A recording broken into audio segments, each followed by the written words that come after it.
Cabinets Experience. I'm your host, Jason Cabinets. The Jason Cabinets Experience is brought to you by Cabinets HR. At Cabinets HR, we provide HR to companies with 400 fewer people with our unique HR platform, while also providing you access to a dedicated HR business partner. Our guest today is Derek Iannelli. Derek, are you ready to be great today? Yes, I am, Jason. Derek is a servant leader with 30 years of experience in counseling, meditation, entrepreneurship, product management, and veteran transition mentoring.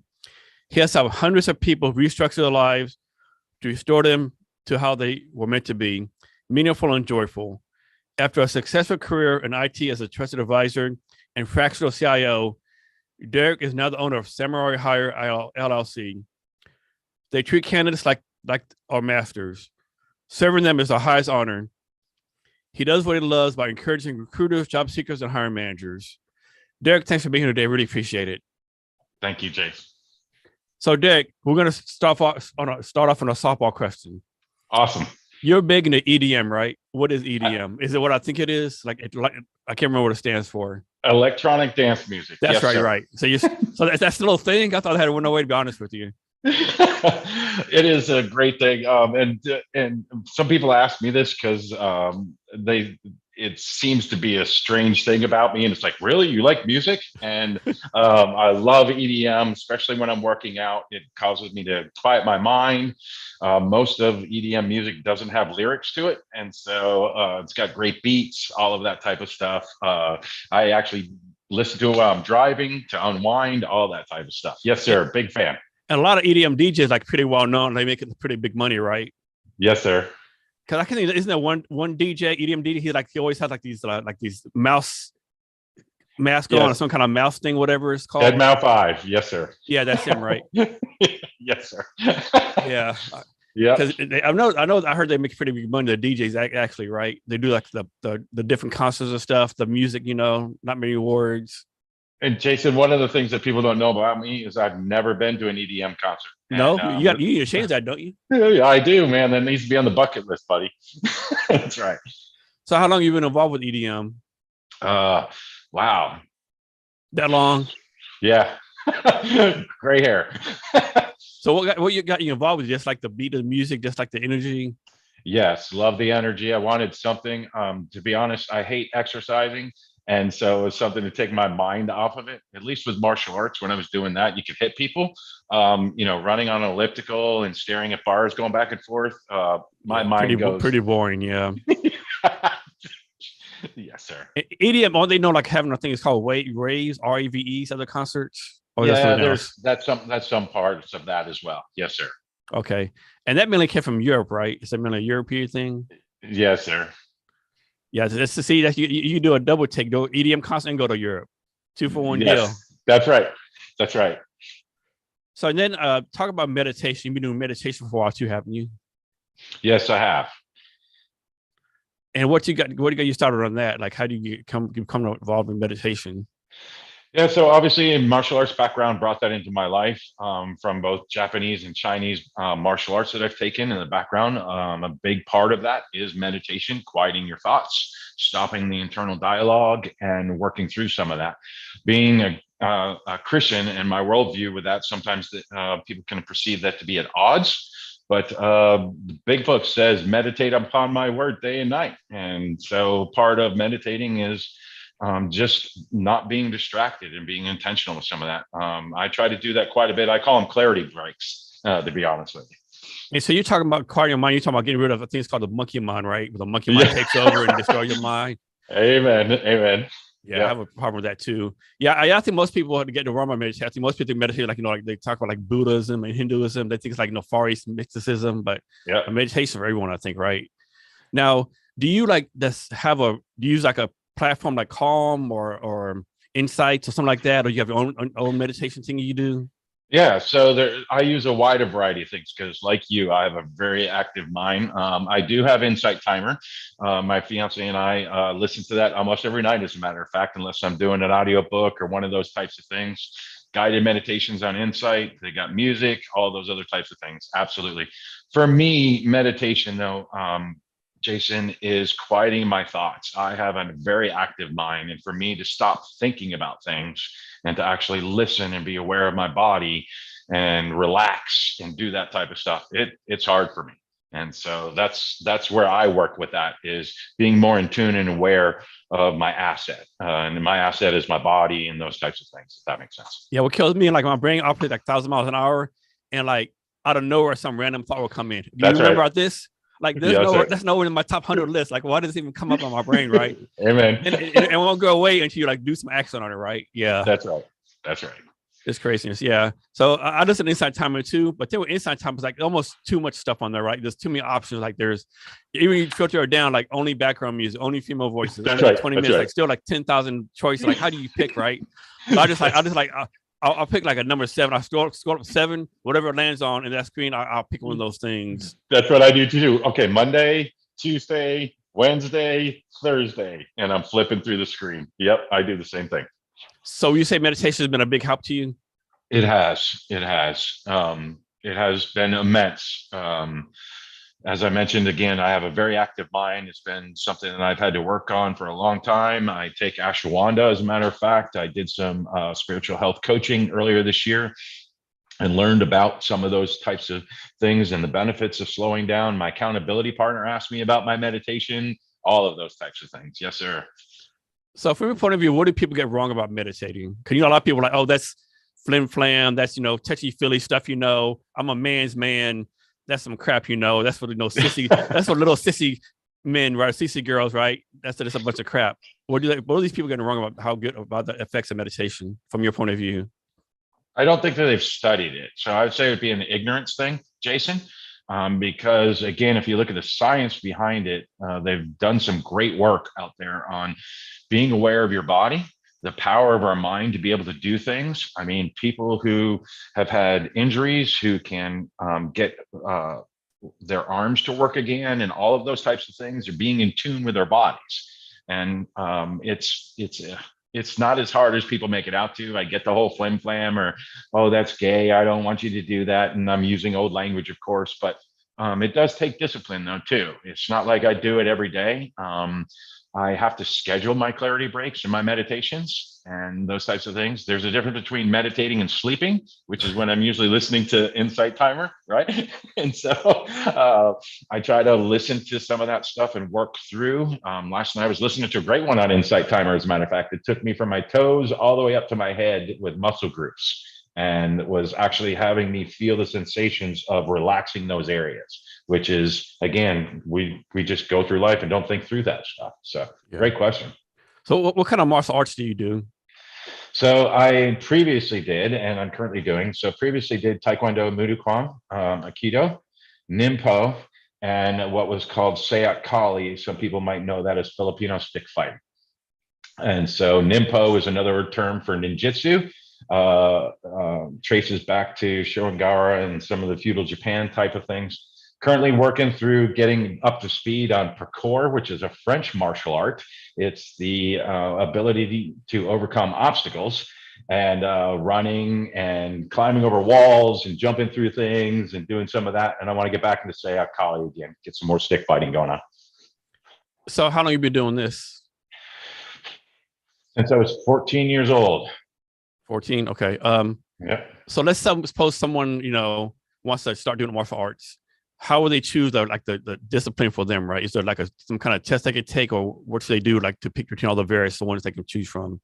Yeah. So for me, it was more about what is the bigger picture. And so I call a lot of the, I'm not going to be very popular right here with this comment. A lot of the martial arts studios out there today are what I call McDonald's, or a mixture of eclectic type of stuff. And there's not a lot of traditionalism in them. Don't get me wrong, there is some traditional stuff.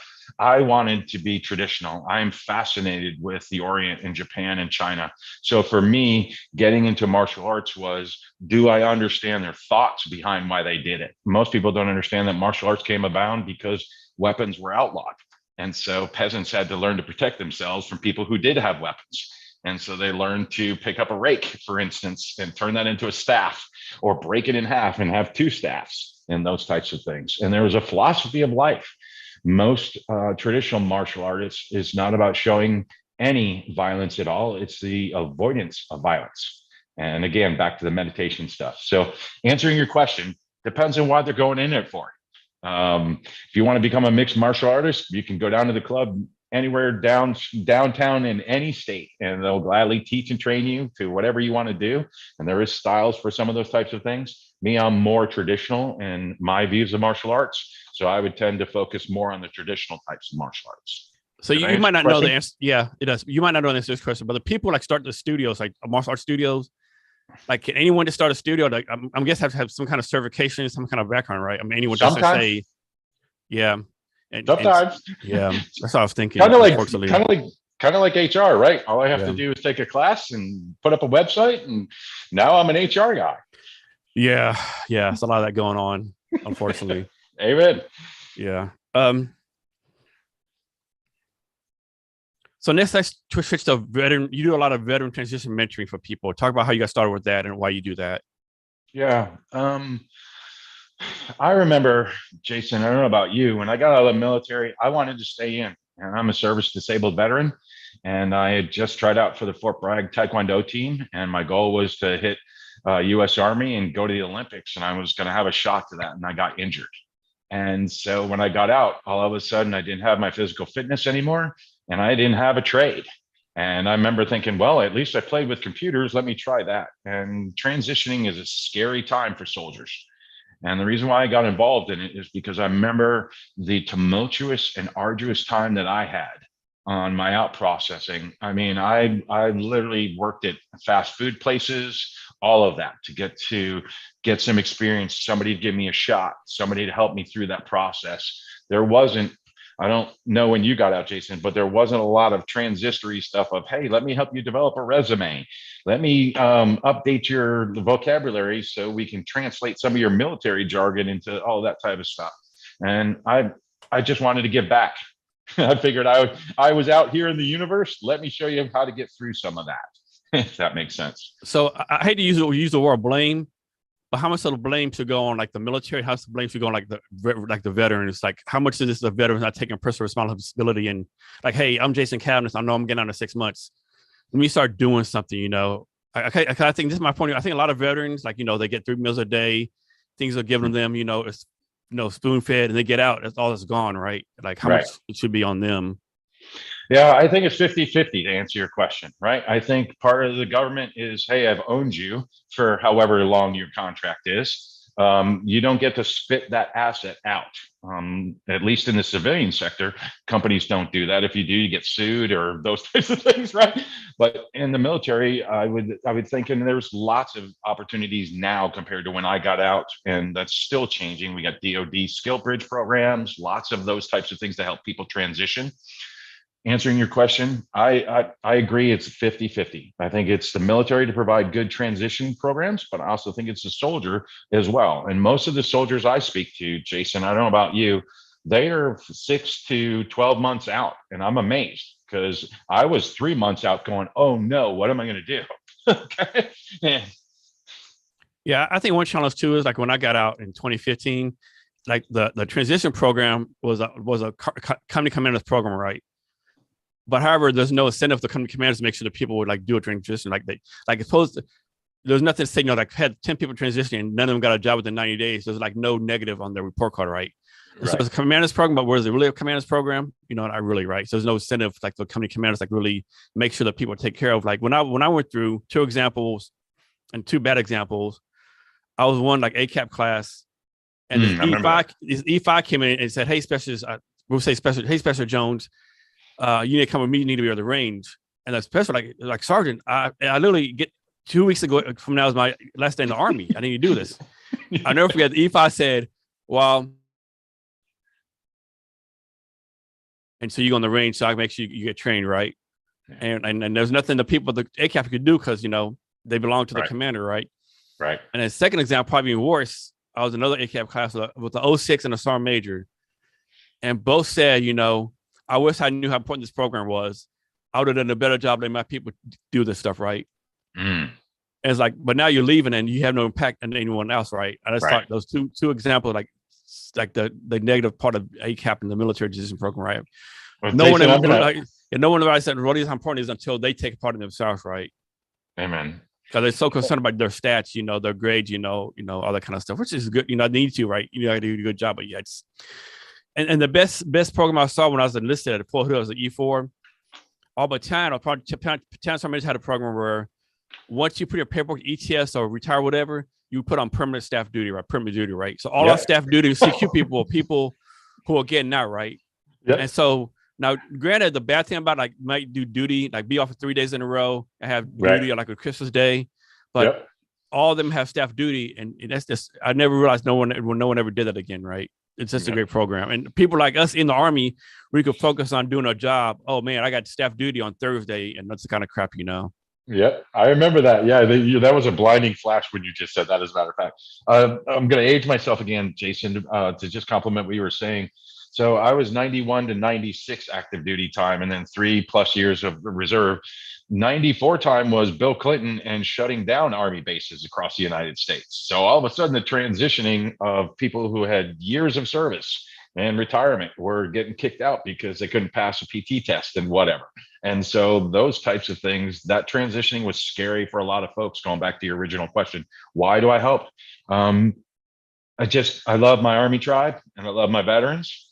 And I love you, buddy, because we met in Bunker Labs, and I've always reached out to you, type of thing, and we take care of our own. Yes, definitely. So next question, talk about what it means to you to be meaningful and joyful. One of my favorite movies is Dead Poets Society, and Robin Williams says in there that he's quoting a poet, and he said, if we could suck the marrow out of life, meaningful to me is there's a lot of time that we waste in our relationships with people that's spent on what I call prattling and not getting to the real stuff and the deep stuff of life. I want meaningful relationships in my life. I want to be able to speak to people about what's on my heart. I want to hear what's going on in their life. I don't want to prattle with people. Meaningful and joyful to me is not skipping. Joyful is not skipping or doing a Snoopy dance, but being able to look myself in the mirror at the end of the day and go, man, I have an amazing life. I have amazing people in my life, and being grateful for that and joyful that there's a lot of people who don't have those types of things. And for the grace of God, Jason, it could be me, depending on my situation, right? So what's your advice on this? Suppose there's someone out there, right? They have a group of really good friends, but they're like they grew up together. They great times. They did stuff together. But right now, these people are kind of toxic, right? They're not doing anything with their life. They're keeping this guy back, But he's like, he feels good. Like he knows he should move on and find new friends, like get a group of people. He's moved on with his life. But something keeps tugging, like, you know what? If you leave these friends, you're being disloyal. Like, how do you work through that kind of, concepts? Yeah. And great question. That's part of what I've gone through in the last couple of years myself. I'm recently divorced from a 26-year marriage. I'm on 2 years of being single and some other things. I had to figure out what my identity was. And part of what that identity is exactly what you're talking about, the people I associated with. And I've learned there's some people in your life that are what I call crabs in the bucket. Sometimes it includes family. They see somebody succeeding and they'll climb all over you and pull you back down to remind you because it intimidates them, kind of like the Goodwill Hunting moment. It's like, look, I just want to come here one day and not see you here. You're so destined for something else. That is a rarity. Right. And some of us have to make a decision to get away from some of those people. And it's been hard for me to do that, Jason. And I'll tell you honestly, and you probably hear me say it a lot more in our conversations here in the next time that we have of talking together. A couple books I'm focusing on this year are really helping me with exactly what you're talking about. One is called Essentialism by Greg McKeown. Another one's called Effortless by Greg McKeown. And another one's called eoslife. And to answer your question, how do you do that? You realize that being around some of those people is non-essential. It's not helping you get where you go. Yeah, you'd love to be with them, but if you really understand who you are and where you're headed, they're either going to love you or hate you, but you've got to make that change and get out of some of those circles. And for me, getting out of those circles and away from folks, it's not that you're mean to them or ostracize them or cut them off. It is, I'm sorry, you don't get prime time anymore. Yeah, it always amazes me how, like, and of course, this is my personal experience. Like, it always amazes me, like, people closer to you, you think will support you the best, always like kind of trying to bring you down. They might not mean to bring you down, but like they make snide comments, Yeah. And the people like you don't really know, and they're like crazy, and like, hey, you're doing a great job. Always. That's right. I can never understand that disconnect, right? Yeah. That's family for you. They love you, but they also know you, but they also want to keep the norm too. And I get that. But part of that, I mean, I've talked with my fiance about some of this. When you take advice from family members about starting a business, my question is, have you ever owned a business? No. Then I'm probably not going to talk to you. Hey, can you tell me about a successful marriage? Well, I'm on my 5th divorce. Probably not somebody I need to be talking to. Yeah.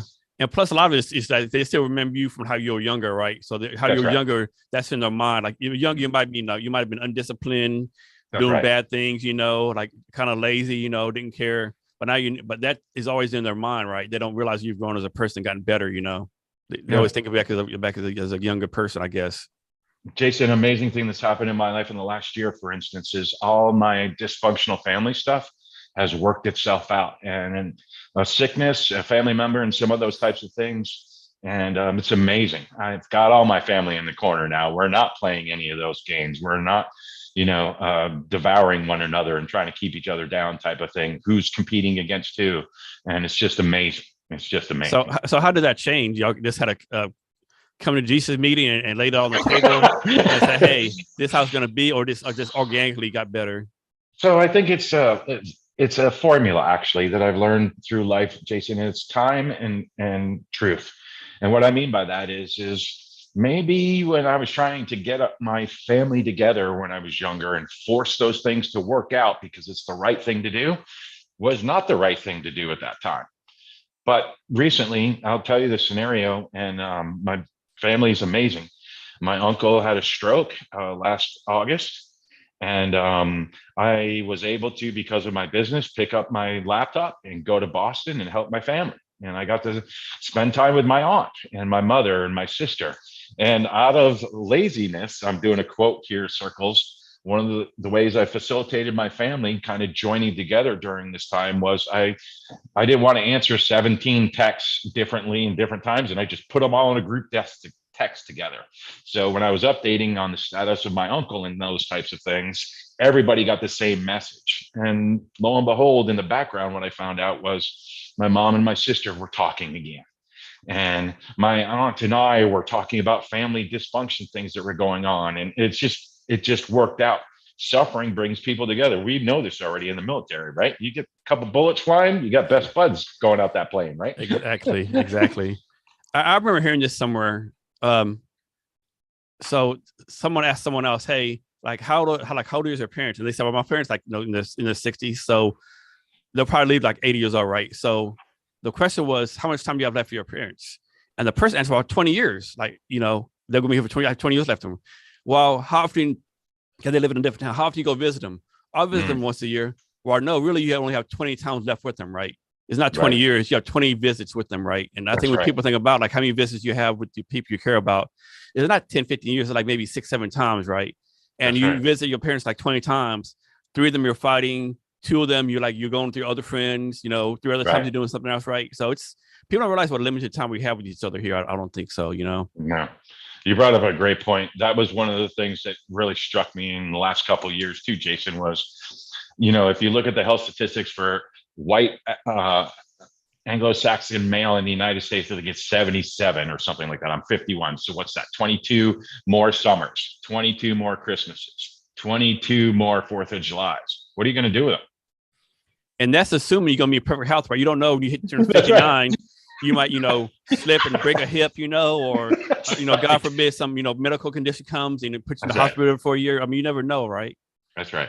Like people always tell me, well, you got to do this right now. Well, because first of all, I'm impatient, whatever, I have no patience. I want to do it now. Second of all, I don't know. I might be, in a hospital bed at 59, 60, right? You just don't know, right? That's right. So next question, we're both in our 50s. Like, why is it that you have so much focus and energy, right? Most people in the 50s, getting ready to retire, let me find a rocking chair, let me go fishing or whatever. Let me spend some time, doing golfing. Why do you have this focus and drive still? I do have some thoughts and views about that in depth regarding Christian worldview and some other things in that area.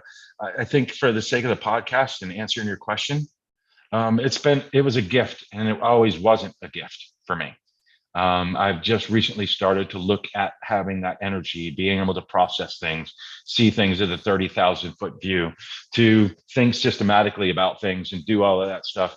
I was selfish with it. Now I see it as a gift, and I see it as something that I have to give back, and then I have to steward. And so for me, it's not like, oh, I'm going to have the gumption for energy today. It's who I am. It's my identity. So what are you talking about this? What is essentialism? Essentialism. Well, Greg McKeown, New York Times, 2 books bestseller. I better get this right. It probably should have the definition written down. But for me, essentialism is sticking to the only things that matter. And at the end of the day, that's so hard. That's so hard for so many people. It is. And but it's also different for everyone. I think that's a key concept, that if I had to add something to the definition, essentialism is sticking to the things that matter for you. And again, not without hurting people and, doing invasive things or being rude to people, but essentials. And so for me, one of my essentials right now is relationships. My fiance, growing Samurai Hire and making an impact in the industry, and changing recruiting, hiring, and candidate experience for everyone. And you're going to hear it first on here. I'm also planning on doing some cleanup inside of the vet programs, that things are have some corporate waste going on as well. And to me, essentialism in those areas, Jason, is let's get back to making this effortless and doing the right thing. And then we can all argue and have bad mouth, whine, and complain about other stuff. You follow it? Yeah. How long have you been involved with essentialism?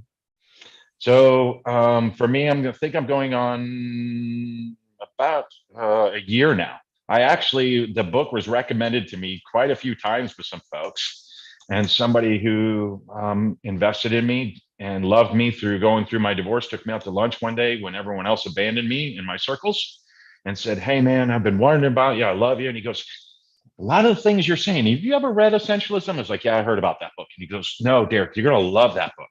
You need to get it and take advantage of it and read it." I'm studying it. I listen to podcasts, all of it, buddy. Does essentialism kind of tie in with meditation? It does. Again, one of the concepts that Greg talks about is protecting the asset, and the asset is you. At the end of the day, that energy you were asking me about earlier, at the end of the day, I don't have that energy if I haven't gotten enough sleep, if I haven't spent time having clarity breaks and understanding what my body's doing and all of those types of things. So absolutely. How do you protect your time? Like, talk about the importance of saying no to sometimes. How do you take care of your time? I'm still working on that one. And actually, in Greg's book, he has this chapter called the No Repertoire. And he talks about how you can say no gracefully to some things. And I'm still working through that, because there's that inkling inside of me to want to help everybody. And I can't. I can only help a few select people. And then there's filtering through who really wants help and who doesn't need help, who's a priority on that type of help and type of things. And so kind of a flexible question there when it comes to priority and times. That's one thing I'm getting better at too, right? Like you want to help people, but do they want help, right? Like what's the saying? Like lead horse to water, they don't drink water, right? There's so many people like come ask for help, you try to help them, and you do stuff, and like nothing gets better. So like, when you decide, okay, this is a waste, I don't want to say waste of my time, but when this is a waste of my time, like when I cut off and let them do their own thing, right? Because that's definitely a time waster for a lot of people. So I call that paternalism, doing for people what they should be doing for themselves. Yeah. One of the distinctives we have in Samurai Hire, for instance, is you can't just toss me your resume and go, "Here, find me a job." That's probably not going to go well for you with Samurai Hire. Here's a form. Here's a link. Please upload your stuff there so we have it in one place. We have some initial questions we want to ask because we're intentional about those types of things. But I'm with you, Jason. That's the gauge. How do I prioritize my time? I ask myself the question, what am I responsible for and what am I responsible to? So like, for instance, I'll give you an example of what I mean by that. and scheduling with the podcast today. I'm responsible to you to get my bio and everything else up there, but I'm not responsible for the equipment, the scheduling, any of those other types of things. My responsibility ends on my piece on those areas. And I constantly work on that stuff, buddy, probably just like you. Yeah, definitely. The next question, there's something called eoslife. Is that how I'm saying that right? Yes, sir. So, wow. When I was in Bunker Labs, towards the end of our launch lab, as a matter of fact, I got exposed with my company that I was working then, that you also did a podcast with me with, Outsource CIO, got exposed to a business system that was called Entrepreneurial Operating System. And it was amazing to me because one of its main tenets is simplifying things. And EOS Life is actually a fruit of that business system now going, hey, you're doing this in your business life. It can also apply to your work-life balance life. And so for me, EOS Life is actually the title of a book that Gino Wickman came out this past year. He's actually got a journal and a plan and some things, but it's fantastic. EOS Life for me, he also points back to Greg McKeown and essentialism. He also goes through the no stuff. He also talks through some of the things that you and I have been talking about. But again, it's just been providential to me, Jason, to answer your question, and that all of these great resources seem to line up at a perfect time for me. I was exposed to EOS. I remember going to my first Bunker Labs event up in Raleigh, North Carolina, and there was an EOS event actually in another room as a seminar. And I went there and I'm like, guys, this is going to be the next greatest thing. And now I see a lot of Bunker Labs folks are actually going down the road of EOS. EOS stands for short and sweet. Every company has an operating system, whether or not they're using it and whether or not they have a process and have simplified it and systematized it is another thing. So talk some about your last company, Outsource CIO, like how that company got started, Sure. why you stopped it, and any lessons you learned that are making just this entrepreneur experience better for you. Sure. I loved Outsource CIO. Outsource CIO was a fractional chief information officer company where I actually was part of the executive staff of companies that hired us based upon subscriptions and the services they chose to help them with their technology strategy. And had quite a few clients. Was building it while I was in Bunker Labs with you, as a matter of fact. It was great. I love the technology. It was acquired 2 years ago and became part of another IT company. And that's what it's all about, is building something to have an exit strategy or have a legacy with that. I chose to take the exit strategy because I started getting burnt out, Jason, in technology. And one of the things that was happening to me was, as you know, we have high integrity, just military background and some things, but I would recommend things to clients and for compliance, and they were paying me large amounts of money every single month, and they wouldn't take my recommendations. And so I'd be like, cool, I'll continue to take your money. And that just really bothered me after a while. They got tired of it. So I'm going to butcher this name, but I believe one of your mentors is a guy named Bjarne Viken.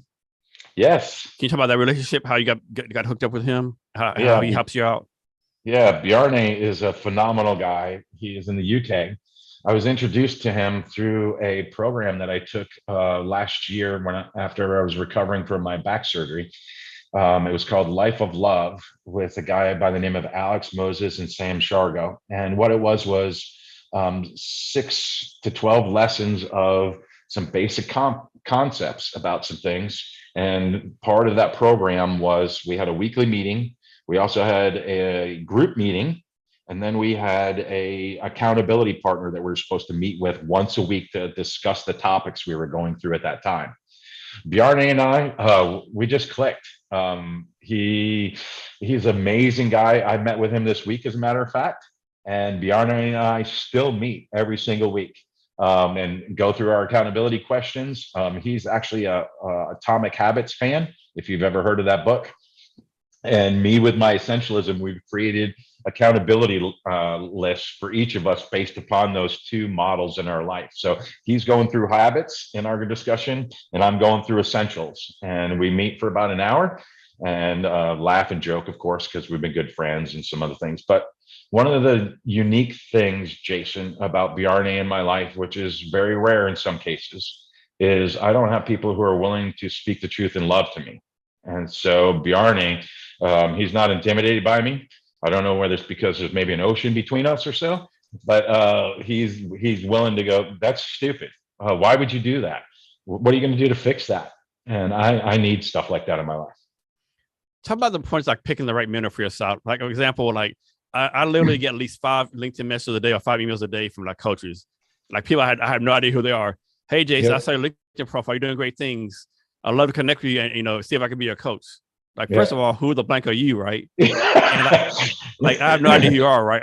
You're like, can you build a relationship first? Like, I think some of these startup entrepreneurs get all these unsolicited, emails, coaching things. Like, how do you work through this, right? And pick the right mentor for you, right? Yeah.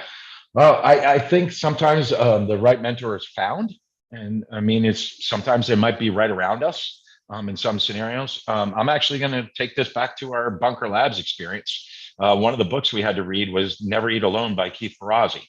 And he wrote a second one called Who's Got Your Back? So answering your question on how to find a mentor, for me, I look for lifeline relationships. I'm looking for somebody that has 4 qualities: accountability, vulnerability, generosity, and candor.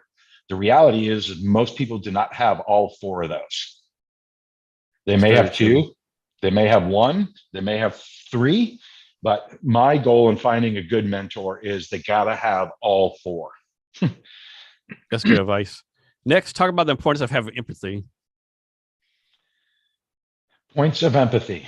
Can you unpack that a little bit for me? Like the importance of having empathy. The importance of having empathy. I think we have enough robots in our life. Between that's a good analogy, right? I think we have enough robots in our life between ring trees, bot emails, all that type of stuff. I don't know about you, but every once in a while, COVID's probably brought this out with many of us. Just like to have a human in my life, somebody who's listening. And for me, I think I equate empathy, Jason, with listening. And I don't mean listening to ask questions or to jump in and go, hey, I was thinking about this. I mean being present, really listening to people. And for me, empathy is listening. Can you talk a little bit about your spiritual worldview, how that's important to you? Wow.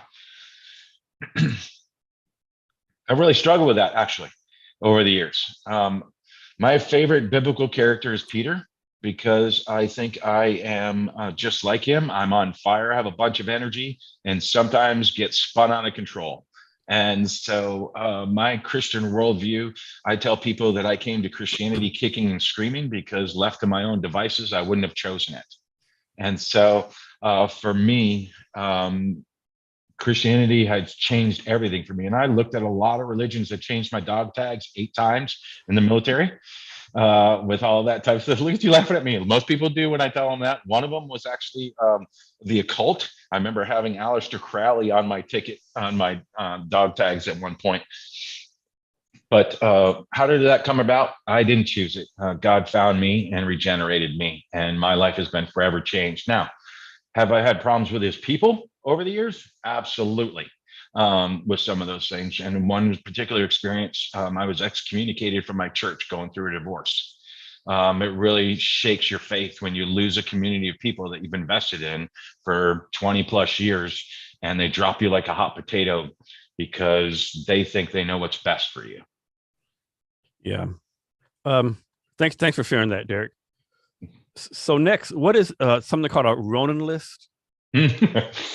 Okay. So let me give context. Samurai Hire came about when I was just picking a name and choosing a name.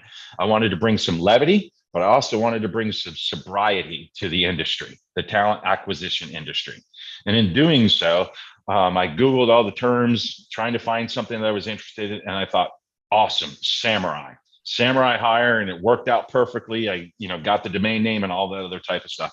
A Ronin list is a concept that we're working with now. I would call it an army cattle call of bringing together recruiters, candidates, and hiring managers to establish a best practices and standards for customer and experience and satisfaction in the industry. And what I mean by that is there is no standard. A Ronin list, a Ronin in feudal Japan is a masterless samurai. Yes, they can happen because their clan got wiped out, and then maybe honorable reasons. And that's fantastic. If you think you found out how the industry works and way things are at, and it's working for you, fantastic. But the rest of us are sick and tired of the way that's going. And we're going to band together and have our own clan. And that clan is going to be the samurais. The Ronin list is the masterless folks out there that are going to be doing things like recruiters, for instance, looking at candidates for numbers, not following up with them, not responding to them in a timely fashion when they go through an interview, being hot and heavy going, hey, you're a great candidate, and then you never hear from them again.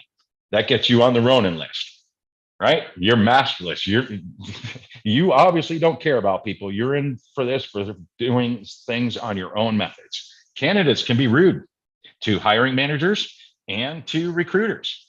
They can be disrespectful to their coworkers, and no one has ever said, hey, by the way, you don't treat people that way. You need to be a little bit more self-aware, a little bit more other-aware. We actually have at our domain level, when candidates are rude to us, and some of them have been, and I get it, they've had bad experiences, but don't blast me because your coffee wasn't warm at the such and such, and you haven't been able to find a job for the last 6 months, and I'm the only guy you've talked to. I'm trying to help you. And my poor assistant got blasted last week, for instance, and we put them on a Ronin list in our realm of they can't even get into our domain. They will get a message that says, hey, we're sorry, you've been added to the Ronin list. Until you pass a relational wisdom course and give us your certificate of completion, which is learning to be self-aware, other-aware, and world and values aware, you're going to stay in your little place over there. With hiring managers as well. The Ronin list applies in that there is standards in that industry. There is certifications. You know this better than I do, right? You've got SHRM, you've got all of these agencies, but everyone's got their own eclectic version of what that looks like. And at the end of the day, many times I see hiring managers are doing the best they can with the poor budgets they have and all of those other types of things. Some others are just like, look, I don't have time. I hate reading resumes. And so I'm going to throw out a screener question. What are your salary expectations? Well, I'd like to have $60,000. That's the minimum I can do. Oh, you're outside of the range, reject, not look at your resume. You get put on the Ronin list because you used a question to make a decision about a human being without a relationship. Yeah, I remember someone posted this on LinkedIn a while ago. It was like a CEO of a tech company out of San Francisco. He was talking about how he was interviewing people to be like a senior doing the software development, not a CTO, like whether it was supervisors, like other developers. I mean, on paper, that's the best person, right? They said even this person, and they said this person like talked down on them, talking like they're crap. They're like, I'm the CEO. You talking to me like this? Like, how are you going to talk to your people, right? Like, I don't care how good your thing is, right? And and hire someone else, right? I thought you think common sense. You think you'd be on your best, or maybe this was the best behavior, right? Maybe this is your best behavior. You're talking crap to the CEO and the other senior people of the company, right? Like, I don't know. Some people just, I don't know. Just don't get out of things. So Jason, it also includes companies too, right? And so let's talk about the hiring process, right? So if they meet with a recruiter, that's one interview. And if you put them through 3 to 5 more interviews plus Texas, assessments and testing and all this, it is. I'm going to put you on the Ronin list because you obviously are wasting people's time. I could give you horror story after horror story of candidates telling me things. My favorite one that happened recently was a gentleman I was working with, executive level. The company wined and dined him, sent him a flight ticket to come to the location, the headquarters, introduced them to the local real estate agent, said, we're choosing you. He's back home packing up things, hasn't heard from the recruiter or the hiring manager for 2 weeks. He finally gets a hold of them. And here's what they say. Oh, I'm sorry. We filled that position internally. I was like, that's so crappy. Just so crappy. I told that guy, I was like, look, you were in the Air Force. You take it from above. I was in the Army. Let's take it from below. And let's make sure that person never hurts another individual ever again. Yeah. That's what the Ronin list is. Common courtesy and common sense, essentialism, effortless, all of those things. If you're not doing that type of stuff, I mean, at the end of the day, it comes down to the golden rule. right, Jason? Yeah. Do unto others like you would want to do to them. And seriously, we were working with a company last year. They were putting our candidates through a 90-minute technical assessment on top of 4 other interviews. And I called the hiring manager. I said, we're done with you. I don't want to do that anymore. And you're not doing that to my candidates anymore. Yeah. It's just amazing the things out there, right? So, there's so many like companies doing staffing, recruiting, talent management, Yep. some good, some bad, of course. Talk about how you did your ideal validation to make sure this is a good thing, a good company to start. How did that work out for you? What's the process for doing the ideal validation for Samurai Hire? How did I validate Samurai Hire, or how do I validate other companies? Now, how did you validate Samurai Hire? Yeah.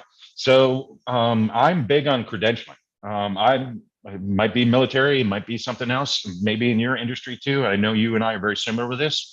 Find out who the best practice trust agent is in your industry and take the schooling, get the certifications. I've taken technical recruiting classes. I've been certified with Barbara Bruno on LinkedIn Learning through her technical recruiting program. She's one of the top in the industry on doing some of that. There's some other programs like you said, validation. I just went through service disabled veteran owned business. The first couple of times I did that with my previous businesses, it was a lot easier. This one was a little bit more rigorous, and I'm glad to see some of those checks and balances in place. Not everybody gets those designations. And that's what I also want to see happen in the industry too, Jason, is some credentialing and some standardization so that people know what they're getting into. Hey, if you go to McDonald's, you know you're going to get a burger and it's going to taste the same whether you go here or there. Same thing. When you deal with a recruiter, you should know that this is what's going to happen. They have that credential. That's exactly what's going to happen. Hey, I'm talking to Jason Cavness. Here's the standard of the industry. I know what's going to happen when I talk to Jason. You follow me? Yeah. So Dick, the veteran business things and the disabled veteran business thing, is that really an advantage, or is that a waste of time? Like, do people really get advantage out of that? So I used to be one of those, look, there's other people out there that probably have more disabilities than I do. I've had extensive work on my back and surgeries and some other things. I started to realize, again, protecting the asset. Getting to your question, to be a service disabled veteran owned business, government contracting allows set aside contracts for people who have that certification. First of all, that government agencies and vendors must do business with them every single year through a process. And it's a benefit that we have as military veterans who've been disabled. Also, people who are not disabled can also get a veteran owned business status type of thing. But the service disabled gets a little bit more of a percentage type of scenario in that set aside where people have to do business with you type of thing. And so that's one benefit. Another benefit is I am proud of being a veteran. To me, it is a credentialing thing. To go through what I went through for the last 3 months and getting that status with them, it's pretty prestigious. It's rigorous, and they're training people, and they don't just give them away. I had to everything from payroll records to my taxes to examples of contracts, all of it. And again, you know what you're getting into when you see that designation type of thing. Did I answer your question? It does. So, Dick, what's your success metric? What I mean, like, is your success metric for you and your company, like, you fill a certain percentage of roles within a certain number of days, you respond to candidates with a certain amount of time? Like, what's your personal success metric? Yeah, I think our niche is that we communicate everything with candidates. And so that would be our success metric. There is no candidate that walks away from their time with Samurai Hire and goes, I don't know anything about that job. I don't know when the interviews are happening. I don't know what the status of my application is. That is our success metric. Candidate satisfaction. I do have other ones that I do and track, but that would probably be the biggest one. And how do you vet your candidates and vet the companies you work with? Yeah, candidates are vetted through, you're going to laugh, and here we go out on public media. I'm a simple guy. I'm an R&D guy. I rob and duplicate from other people and pass it off as my own stuff many times. Here's how I vet candidates. If you can follow directions, you get my time. It's amazing to me how many people do not read can't read a job description, cannot follow an email that says, please click on this link and submit your information and upload your resume. Why do I want to do that? Tell me how much the salary of the position is. I'm like, okay, you've already taken a lot of time. You can't follow directions. So that's candidates. Companies, there is a rigorous process. One of the things that companies have to subscribe with us is understand our core values and our core focus. And part of that is 100% transparency. Most of our direct clients that we work with subscribe to our core values and our core focus. And that is to present everything, salaries, company, everything. And so 100% transparency. If you're not willing to do that, then I'm probably not going to work with you. If you drag a candidate on for weeks at a time, I'm going to have a conversation with you. And I'm going to give you an opportunity to do the right thing, because stuff does happen, but I'm not playing games anymore with this. These are people's lives at stake. Jason, is where my betting comes in. I think about the ripple effect of what that does to people, not only to candidates, but also business, HR, everyone. Does that make sense? It does. And what's your pricing model? Does the company pay for this? You take a percentage per job, or how does that work usually? Yeah, so we started out taking advantage of everything that's out there for recruiters. So contingency, flat fee, split fee, all of that type of stuff. We actually are distinctive with our new clients now. Direct customers is what we call RAS, or recruiting as a service. You pay $2,000 a month. We give you a job target, assessments. You get our software, all of that type of stuff. You also can stop after the first 30 days. We'll help you find a candidate. We'll develop the job description with you and all of those other types of things. But we're not flat fee. We're not this. Here's a guarantee. I've had in my industry, in the recruiting industry, some poor recruiters out there who work on flat fee and guarantees of candidates. You can end up working for years for a client and not get paid. Yeah. So back to the hiring process, right? Yeah. Like, a lot of people like they do like 6 months of interviews, blase, and they'll often say, "Well, that's what Amazon does." I'm like, "Are you Amazon? Like, you're not Amazon, right?" I'm pretty sure you're not in the level of Amazon. Amazon can do that because they're Amazon, right? They can have a empty position for 6 months, do the long process, right? Because they can afford to do that, right? You're not Amazon, right? I don't think people get that. I was smiling while you were saying that, is because I'm not one of those people to what I do call ABC, already been chewed by somebody else. So when somebody says that's not what Amazon does, or that's what Amazon does, okay, let me go ask them. So some of the people who were networked are some of the top recruiters in Amazon. And I won't mention names because they've asked me not to, and they knew I was going to be on here. But some of the top recruiters of Amazon I'm working with, and they have streamlined hiring and interview processes. Okay, that's good. That's good to know.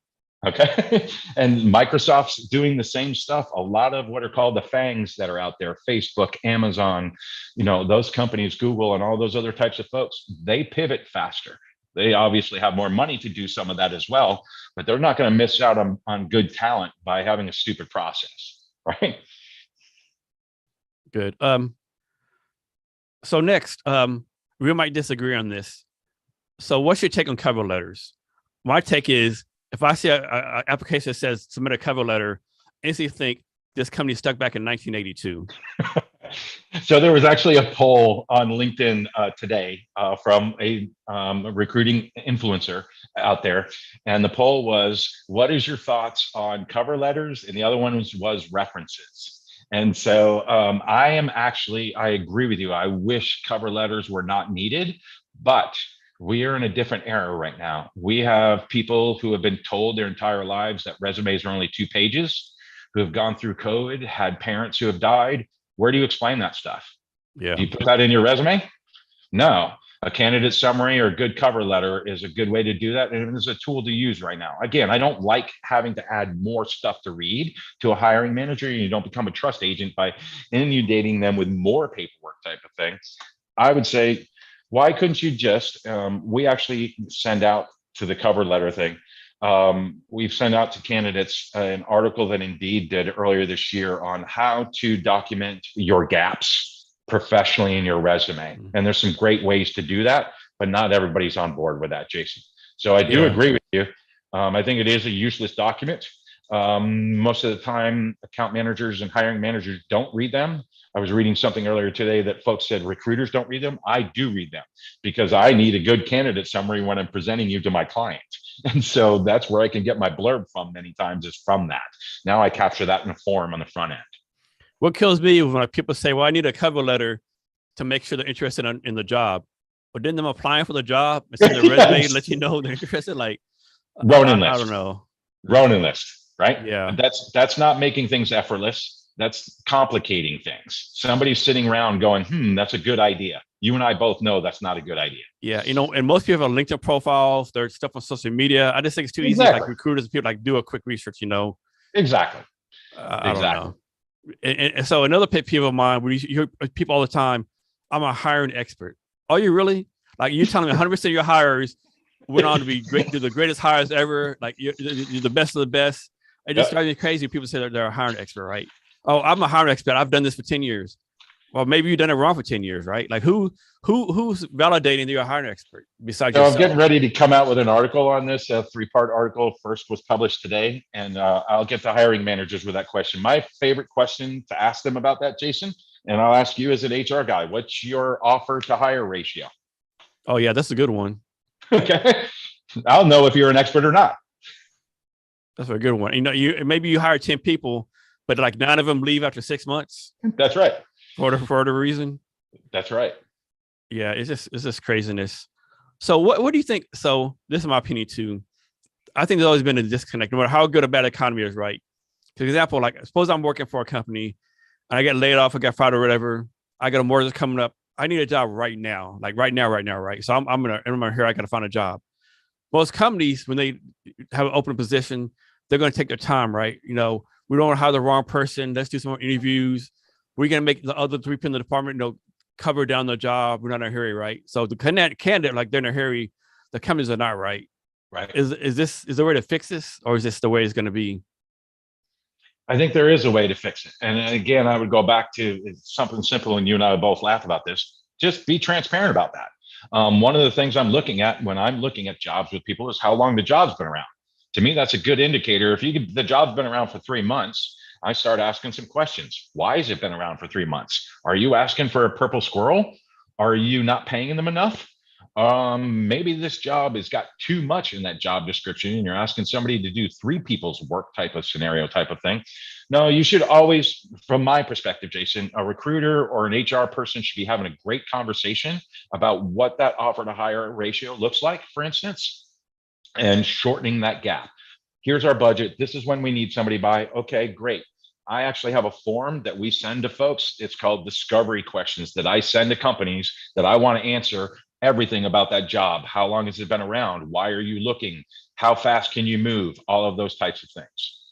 And that helps with a recruiter, for instance, on, if I run into a candidate, it's like, I need a job yesterday. Well, now that I know that that client's not planning on hiring for at least 2 months, why would I set that candidate up for that? So, transparency on the front end. Yes.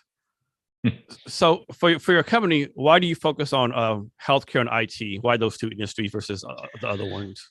Yeah, so that's actually changed here a little bit lately. I've had to learn some other fields just with all the referrals and things that we're getting. The reason why I focused on healthcare and IT and those areas those were my background from IT. So I'm very familiar with all that. I can look at a candidate's resume IT-wise and pretty much see through the crap, to use some colorful language there, to see through the crap in their resume. But also I can talk to them and find out if they know their stuff too. And so that's where my expertise are at. We hope to, and actually working on this right now, to have other verticals where people are specialized in healthcare, finance, military transitions, all of those types of things. I think we need many more subject matter experts in those fields, because the generalists, they're doing a great job, but I don't think they're doing the best job that they could, because they don't have all the data that's available there. Does that make sense? It does. And Derek, how do you help people with this, right? Because I'm a big believer. If you give your resume to 25 people, you get 25 different opinions. But of course, only opinion that matters is the hiring manager, right? Amen. So and of course that comes back to networking. Yep. How do you advise like your candidates, do the networking to make sure that the resume is like as perfect as it can be for the hiring manager? Yeah, so I'm going to make an immediate fan probably with you. I have a feeling that we'll agree on this one. I tell everybody, stop messing with that Word document. And I go, please work on your LinkedIn profile. Here, let me show you how you can make that as your resume and have themed resumes and everything that you need in there. It's all part of the features of functionality, especially with a premium version of LinkedIn. Veterans get it free for a year. And so you can build it out. They'll give you the keywords, all that type of stuff. Resume formatting. I'm actually looking at a product right now as part of the tool that we use. And again, I would like to establish a standard. I'm getting ready in a second part of an article I'm writing here in a series on what should be in a job description. I think another great one would be what's the minimum things that need to be in a resume. And I've seen them all over the place, probably like you have. Again, there's no standard, and everybody can download one, update one, tell you what's best, all that great. Yeah, I remember there was a poll on LinkedIn a while ago, and this lady, she asked basically a question, hey, my daughter just graduated college, she's gonna start looking for a job. She has a picture on her resume. I'm telling her to take it off, she refuses. What's the standard? Like, what do y'all think? Like 90% of people said no picture, black and white resume, Times New Roman Trump font. I was Right. like, are you kidding me right now? Like, she should do the resume that best represent who she is as a person, so you should attract the person who's best fit for her, right? For all And these that's people, great. like Yeah. from 1982, I said I used to from 1982, no 12-inch font, black or white, 1 page, 2 page, and people are saying like, well, don't put your picture because then you get discrimination. They're gonna look at your LinkedIn profile. They're Yeah. gonna know what you are, right? Yeah, So the this, DEI stuff is going to happen in some form or yeah. So process. be open about it. And yeah, I don't know. This is my opinion again. So, no, Jason, I'm with you. And here's again where I think the industry needs to be standardized, right? And this is why I love Greg McCowan's work on essentials. What is the essential information that you need from a resume? Everybody's got an opinion on it. No, let's establish a standard. Everybody. I want recruiter input on that. I want hiring manager input on that. And I want candidate input on that. And once we all agree, standardize. Now there's no discussion on, well, I want to put my picture in here. Oh, that's part of the template. I agree. That is a great thing. I get to see who you are. Oh, a lot of folks, especially in HR circles, are like, as soon as you look at the candidate, it brings in bias. Then close your flipping eyes. Yeah. And what happens when you see them in an interview? You gonna That's close right. your eyes in an interview? Are they gonna come to interview with a brown paper bag on their face? Right. That's right. That's right. Right. I mean, so some of these discussions are silly and they just convolute the process. Don't you agree? I agree. I definitely agree. It's craziness. And we were talking about reference earlier. I think reference is a joke now too, right? Because like, what candidate is going to call? Hey, let me call Jason Cavness. He hates my guts for a reference, right? Well, let's bring that out into the open. EEOC stuff, right? And HR stuff right now says that you cannot give a bad review of a previous employee. I don't know about your state, but in South Carolina, you can just say, yes, they worked here. That's about the extent you can say. It is Yeah. useless. I was working with a recruiting firm. They required professional reference forms, 3 of them as part of their process. And the HR folks crack me up because they give these black and white responses like, yes, they did work here. Yes, they were here from blah, blah, blah. Professional references, I think, are useless in a resume. What we tell people is if people want to see that stuff, have your LinkedIn profile blown out with recommendations. And I responded to somebody today. I was like, I have previous bosses in my recommendations. I have previous coworkers. I have people who have resigned under my leadership at companies where I was leading as recommendations in there. You want to see references? Look at the 4-star general that left me a review. That's a pretty good reference. You follow it? So, yeah. So what do you see the future of recruiting? this is going to make me a fan of everybody too. I think that the recruiting field probably could go away because it's convoluting the process of adding another step in an overworked culture of hiring managers and candidates trying to gain access to them. And now we have another middleman in there to figure all of that out. We standardize things, Jason. We make the application process standard with everybody. Nothing bothers me more than a candidate they upload their resume with us, for instance, and then the company I'm working with asks me to upload it. Then they ask them the same questions. The federal forms are probably the worst ones out there. I don't know if you've ever applied for federal jobs, but I'm like, I just loaded my resume up here. Why are you asking me to put all this stuff back in here again? I think the future is you won't need a recruiter anymore. because companies will be transparent. This is where I'm going. I know it sounds altruistic, but if the standard is truth and transparency, and that's what you know you're going to get, kind of like Continental Airlines when they went, look, we're not going to have food and we're not going to have all this hoity-toity stuff, but we're going to give you the cheapest flights out there. Everybody went, oh, that's never going to work. You tell the truth and tell people what they want to know and give them the essentials of a job on the front end. You don't need a recruiter. So what's your take on this? It's like every year there's at least 10 new tech startups who focus on AI for recruiting, improving the recruiting space, all the tech stuff. But Hey, bring them on. It's like nothing gets better, right? Or these companies like start, they end, and every year it's a new tech recruiting. We're going to improve recruiting because of this and that, but it doesn't like anything changes. Jason, I will go back, and I don't mean to sound like I have a bromance with Greg McKeown. I actually do love to meet him someday. We have had exchanges on LinkedIn and some other things. He's liked my posts and some of that other stuff. Sorry, Seamus, but my point here is that I don't think that we have really looked at these things from an essential perspective and an effortless perspective.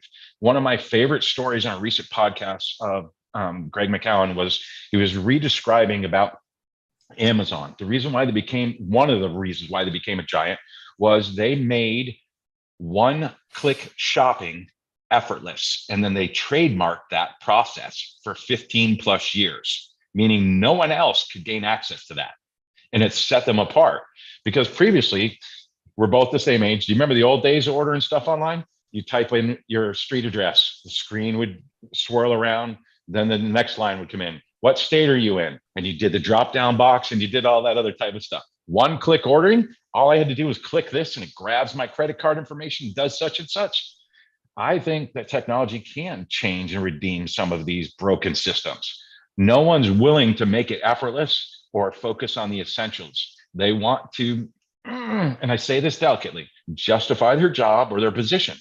I just literally told you, I think recruiters should be out of the equation if companies and hiring managers were doing the right thing. Why do we have them?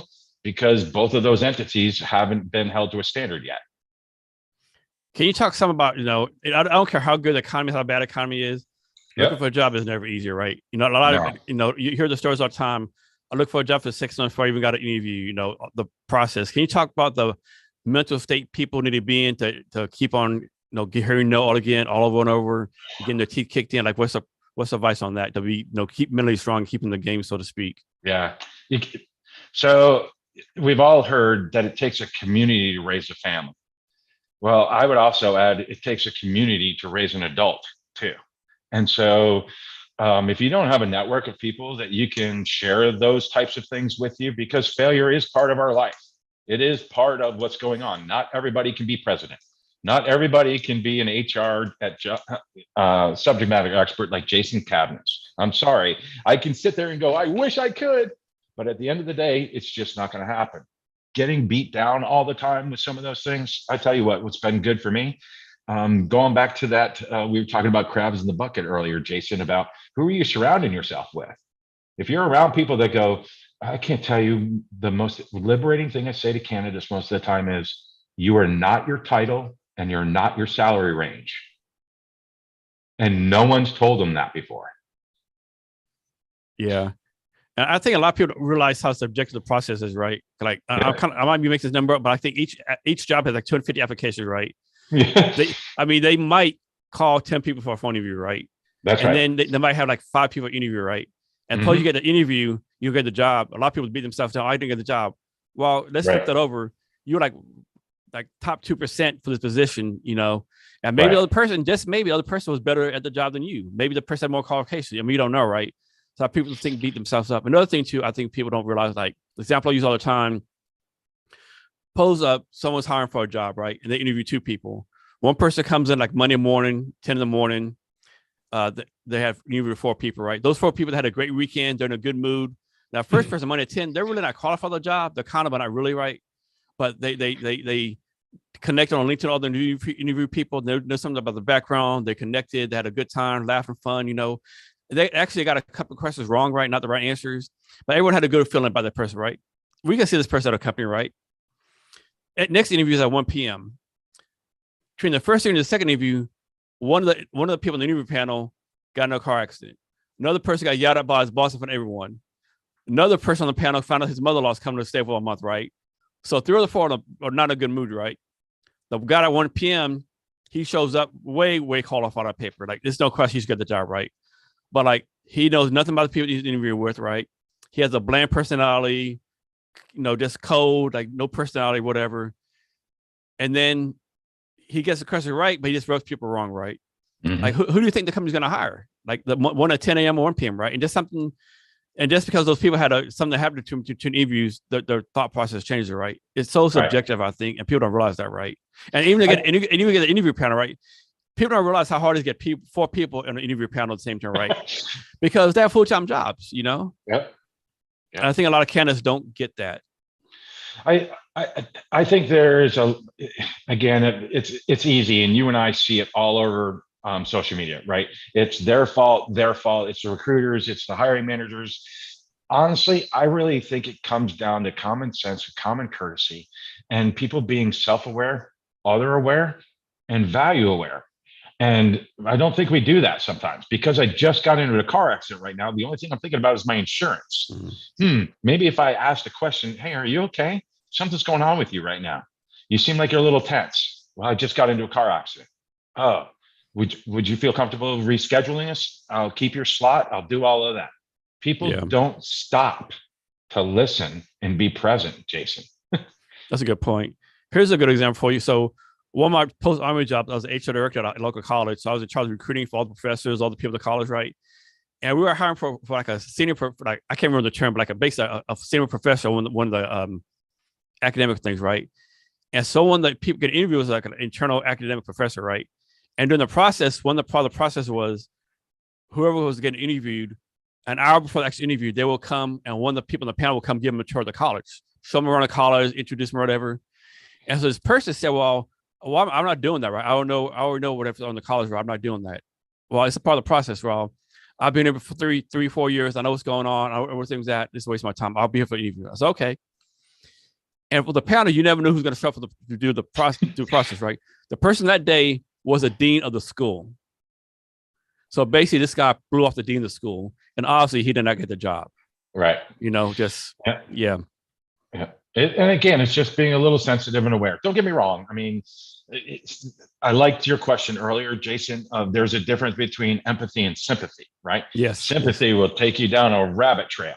Okay. And empathy is being other aware and going, I've been in those situations too. One of the things that gets thrown at recruiters all the time is we don't follow up and don't respond quickly and don't communicate to folks.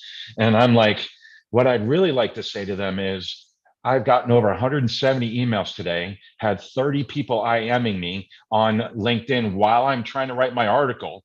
And I'm sorry, I'm going to forget somebody.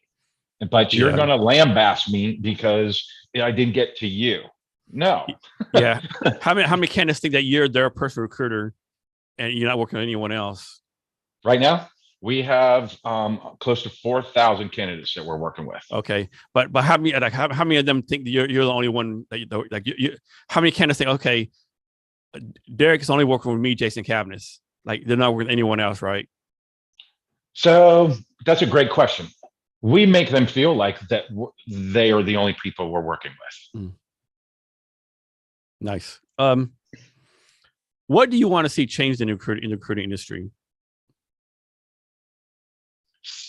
Self-aware, other-aware, and world values aware. I think there was a post, Jason. I had a meme about a month ago. There was one CEO that was saying, hey, have you ever gone through your own hiring process? And the other one went, hey, if you don't meet all the must-haves and the requirements, just go ahead and submit your resume.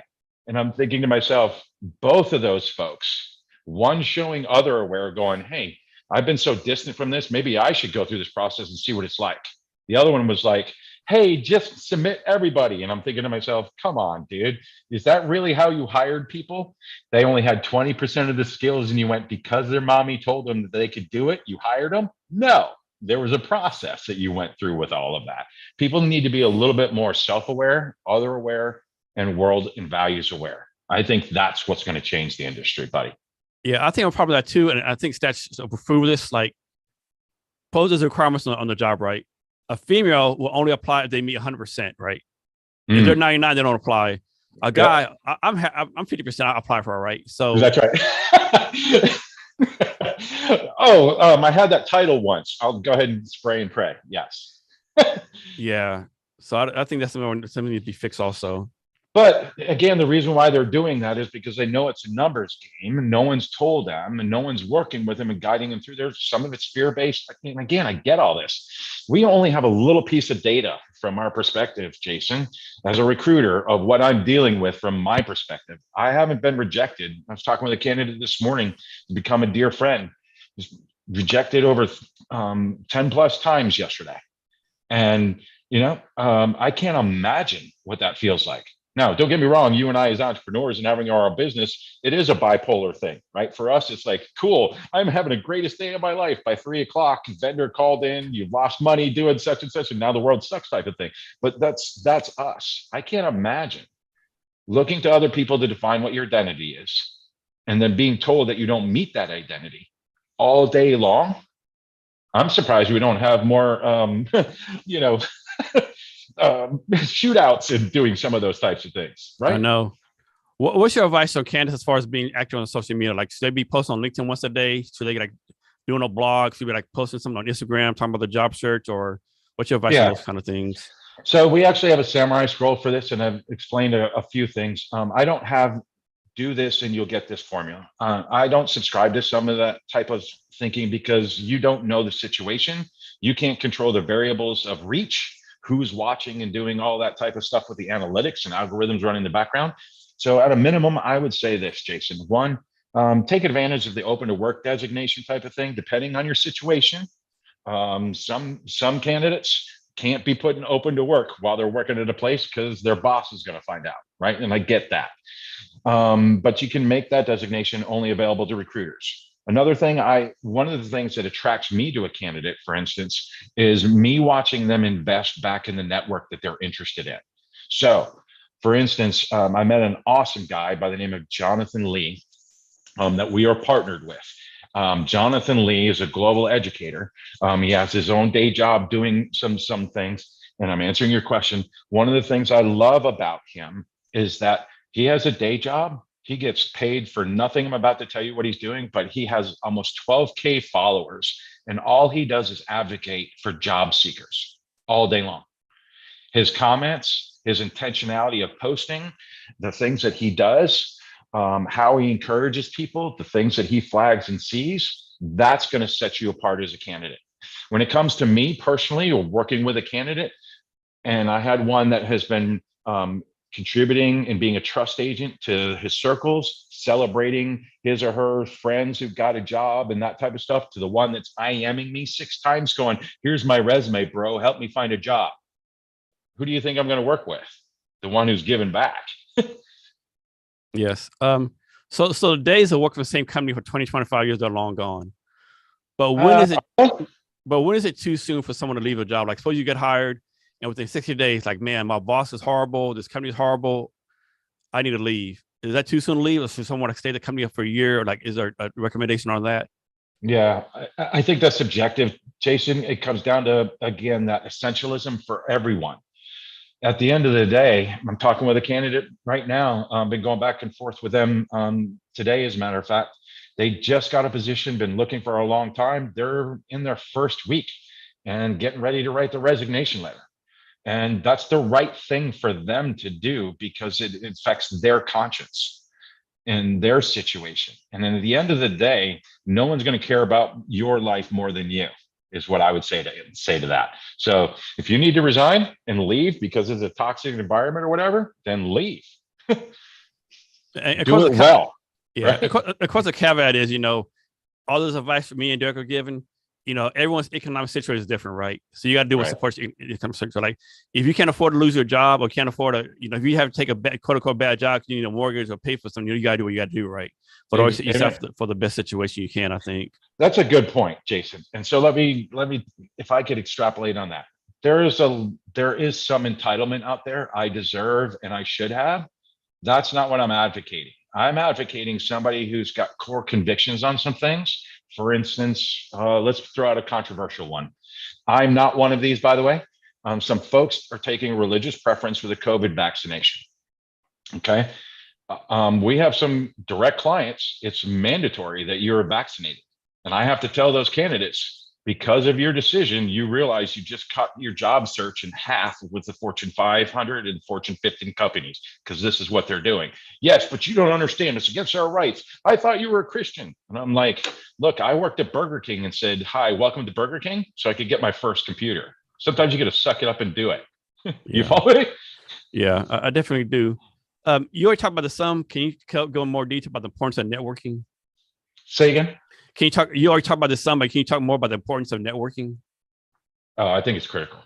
And again, back from our bunker lab days when we had all those books that we had to read, buddy, I highly recommend Trust Agent, in which it talks about there's 19 methods of gaining traction in your business. And one of the sales funnels is networking. What does that look like? It's different.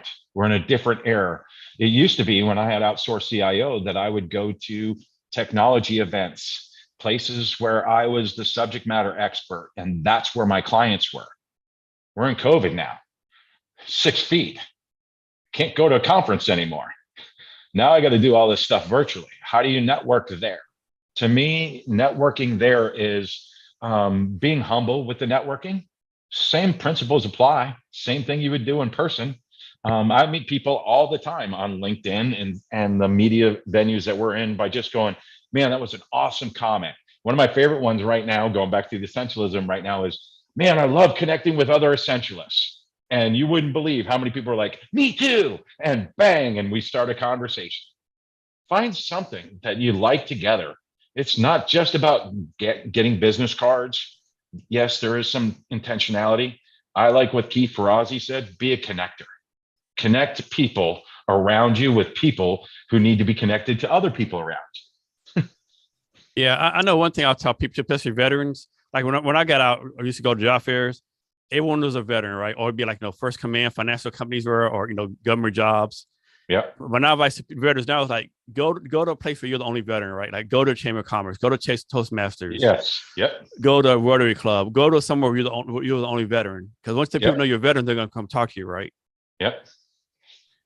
And another thing too, I think a lot of veterans get wrong. And like, because most military bases, like, Fort Lewis is like 45 minutes from Seattle. No one goes to Seattle, even though that's where the job's at. Fort Hood is like 45 minutes from Austin. Right. I think Fayetteville is like 45 minutes from the biggest city, right? And so I don't think they take the time needed for the network until the very last minute. I think, of course, I mean, you can't blame, right? They're doing PT at 5:30 in the morning, get up for 6. Right. Are you really going to tell? Are you really going to tell your spouse, "Hey, I know I've been gone all day. I'm going to drive an hour to Austin and get back at midnight so I can network," right? Yeah. You're like, you better get your ass back here and put the kids in bed. Sleeping on the couch, right? Yeah. Yeah. It's a challenge, I think.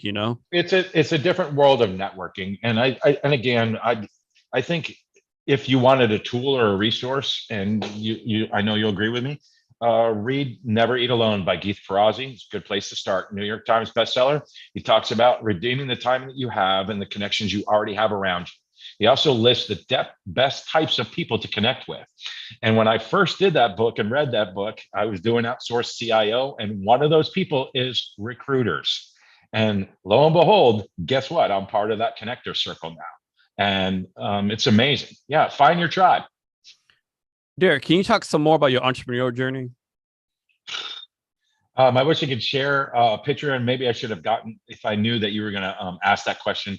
My CPA I've been with for 25 plus years, and he has a folder with every business card that I've had for every business on the inside jacket. And I was sharing it with my fiance last 2 years ago when a outsourced CIO was acquired. He actually called everybody in the office, and he said, I've been with this guy for 30 years and I've watched his trip, and he's done it. He's finally made it. And it's been a blessing to walk with this guy through that process. So I like to tell people my early entrepreneur walk was starting businesses by the seat of your pants. I would get frustrated with things in society and like, here's a better way. All that energy you noticed earlier you were talking about. And I'd be like, I know I can do this. And then I recruited a couple other people who were like, yeah, that is a better way to do that, and start a business out of that. as I got older, I realized that there's some wise people around me and probably have some speed bumps and scars and bandages that I don't have and could help me navigate through those things. And I looked into an accelerator, and I know some people have pros and cons about all that, but I am thankful that I went through Bunker Labs. It literally changed my life to be around my military tribe, to go through that event, to have people mentor and coach me, to do those types of things. You cannot build a business alone. It is scary. It's almost like a job search. Every single day, I wonder what's going on. Hey, you think it's hard finding a job? How would you like to pay for an employee's salary and have to be worrying about that every single week? That their family is relying on you. That's Yeah, you know what? stress. That's a great point. Like I don't think a lot of people that hire people, oh, I'm hiring Jason Cabinets. They don't make a connection. You're not only hiring me, you're hiring me and my family, because my family depends on the paycheck you're about to give me, right? And people don't That's get that, right. I don't think. Yeah. So talk about how you take care of yourself and how you take care of your wellness. That's been a large struggle. So I actually am a routine guy. So in the morning, I get up in the morning. I have what I call quiet time or clarity break time. I actually have a prayer app that I use and pray for folks. I also have a Bible reading plan, and I read through my Bible. And then I do a 15 to 20, 30-minute full body workout during the week, 5 times a week. If I don't do those things, Jason, I feel like something's missing in my day. And because I've tried the whole, hey, I'll work out after work. No, that's not going to happen for me. And so usually by the end of work, I'm like, yeah, I'm going to do that tomorrow. So I taught and disciplined myself to do that stuff in the morning, and it sets the tone for my day. Don't get me wrong, it's not every day, but my goal is 5 days a week. Bjarne asked me about it. Have you worked out 5 times a week for 30 minutes or more since the last time we met? Have you slept 7 hours or more a day, 5 times a week? I just started taking naps for the first time in my life and didn't start feeling guilty about that, Jason, because I was like, oh, there's always something more to do. No, I'm tired. I'm flipping tired running a company and posting and helping candidates and loving my fiance. And I just want to take a nap. And it's okay to do that. Okay.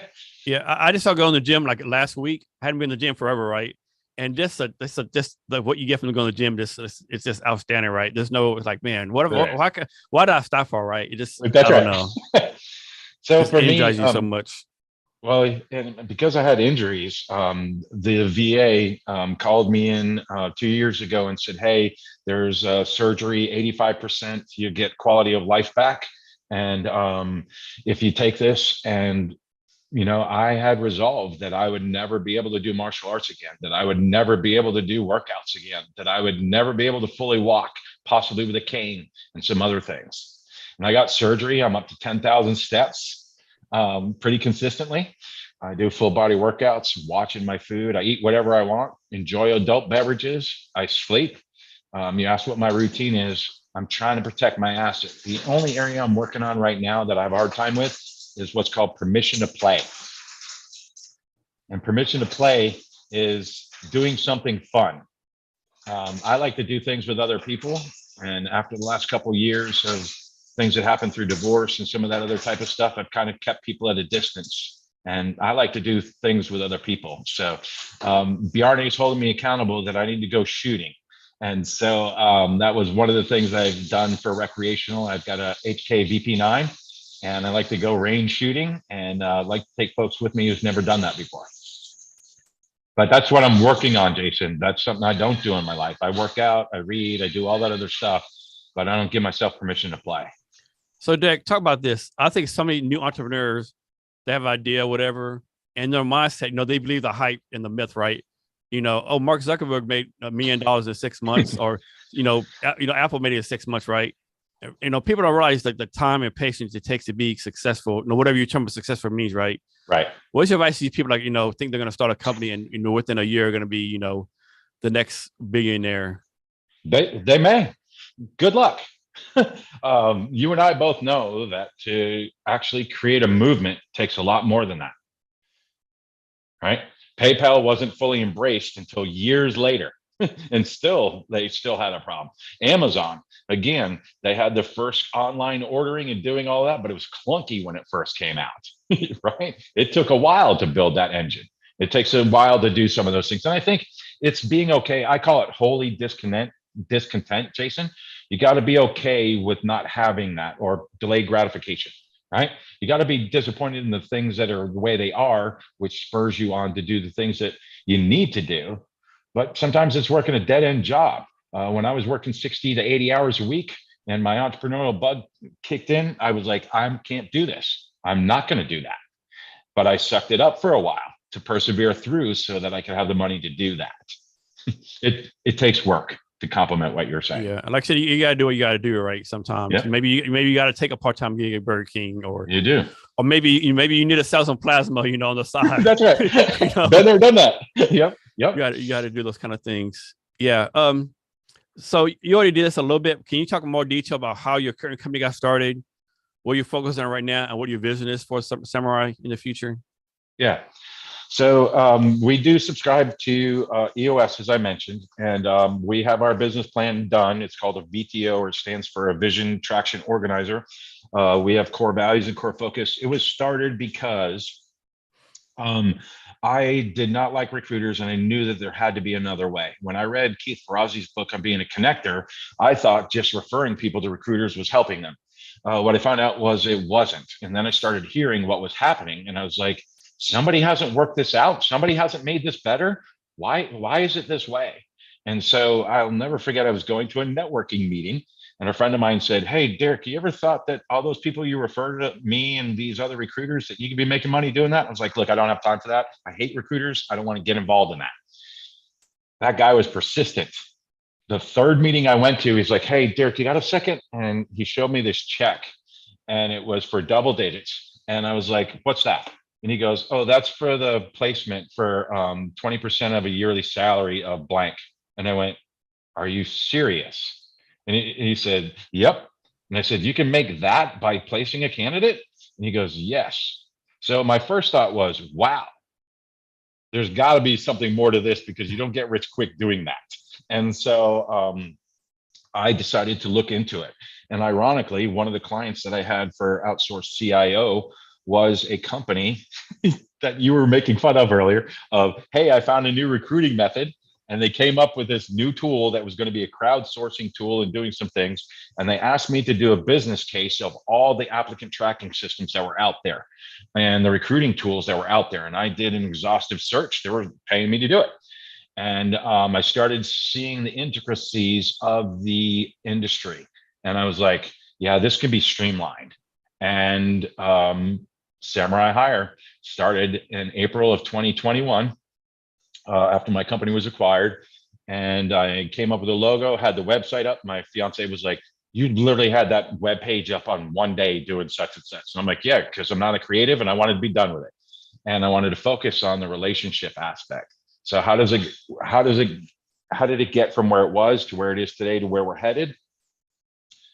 I have learned that delayed gratification, you don't come out with a big, hairy, audacious goal and start telling a bunch of people about that stuff, because they'll freak out.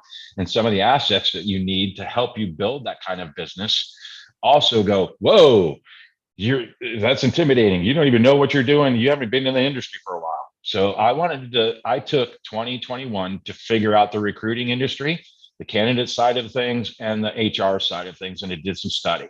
And then I saw some things that need to be changed in there. And then I asked myself the question, Jason, are you ready to make that an essential? Is this who you are? And is this what your identity is? Is this your calling? Is this what God's called you to do? And I said, yep, this is what I'm called to do. This is bigger than any church congregation that I've ever been involved in or on staff with. There is always new people in your life.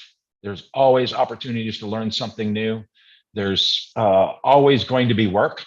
Our economy doesn't function without it, right? It's kind of like healthcare. And to me, it's not going away. Somebody's going to have to pick up a hammer somewhere or do something in some form of fashion, whether it's information workers or something. Our vision for the future is to standardize the industry for recruiting, for candidates, and for HR. We want to make it effortless for people to navigate the process to find a job, not only in the civilian sector. We're also going to be starting to hit the veteran side of things. Our next goal for the remainder of this quarter is to start working on what's called the DoD Skill Bridge program. If you're not familiar with what that is, it helps people who are transitioning out of the military to actually get work and work in a profession while they're getting their active duty pay, and to transition into a field that they think or believe is going to help them gain a career and do some of those types of things. And Jason, you probably know this just like I do. There's a lot of waste and junk going on in that as well. And people being taken advantage of. I'm working with 5 or 6 candidates right now who are in a skill bridge program because somebody did their credentialing, but they have no job and they're freaking out. They've bought houses. They've planted their families, and they were told that this is what was going to happen for them. And I just don't think that's right. And my heart beats for people like that. I was a foster kid, and most of the great things that happened in my life was because of other people helping me. And I want to help a few other people, as many as I can, before I say goodbye to my 22 summers, Christmases, all that other stuff. If that makes sense. Derek, is a job search different if you're a white collar person or a blue collar person? I understand and appreciate that there is a lot of that out there. I work with all that DEI stuff that's going on, diversity, inclusion, all of those things that are going on. Yes, there is prejudice. Here's where I would go with that. I see a lot of ageism too. Okay. And so it isn't just about color. It isn't just about background. It's about age, no matter where you're at with some of those things. I think you come up with a Ronin list and put people on that who do those types of things, we'll see some things change as well. Again, salary shouldn't be different for women than it is for men. Yeah, but you're trying to change years of doing such and such. If it's going to impact you of 30,000 followers and people boycott your company, guess what? You're going to change. Yeah, definitely. Right? Yeah. So Derek, so is there a difference between like how a job search goes, like we'll say for an accountant or lawyer or tech person versus how a job search goes for like a plumber or construction worker? You mean salaries, or you mean process? Just the process, yeah. I have found that actually blue collar or those work with your hands types of folks, their interview process is actually a lot streamlined and simpler than most of ours. My fiance works in property management. She needs housekeepers and things like that. It's literally 2 interviews. Got your resume, looked at it, talked to you on the phone. Can you be here on Tuesday? You're a tech guy who can code. Oh, let's have 6 discussions with you. I want you to meet my buddy over here. We're overcomplicating things. Okay. I agree. So how many people work for you at your company? So I'm on my 2nd employee. Catherine Bonataski is a virtual assistant of mine. She's currently at part-time. We're trying to work on getting her up to full-time on some things. I want to bring on, by the end of this year, 2 more recruiters who are specialized in areas that I'm not and that Catherine is not, and probably a couple more assistants just to handle the communication aspect of things that's important. So Derek, walk us through your hiring process. Say again? Walk us through your hiring process. What goes through my hiring process? Yeah. Full transparent job description, telling salary and all of that. We also use a pre-hire assessment tool that gauges behavioral and cognitive assessments to make sure that folks are a good fit for the culture. And once that's done, after a conversation, does this look good? The assessments do a lot of the hard, heavy lifting for us type of thing, because we don't want to put somebody in a position where they're going to fail. For instance, Catherine is my rock star that I should have found the first time and had the high standards for. I wanted her to be a perfect match is what I wanted with my assessments and my tool, and she was. And so it's okay to have some of those standards, but mine's streamlined, just like I'm talking about. Why would I make that difficult for somebody? I want Catherine to know where she stands on a regular basis. I want her to know where she's going. We have quarterly conversations. We don't do yearly performance evaluations. So every 90 days, She has an opportunity to talk with me about where her position is. Can she meet her goals and her rocks and scorecard items? I am a 100% transparency type of person. That's our hiring process. Derek, are there any recruiters out there that you follow? Yes, quite a few actually. Probably the first one that comes to mind is Joe Lively, and it's because he made me laugh.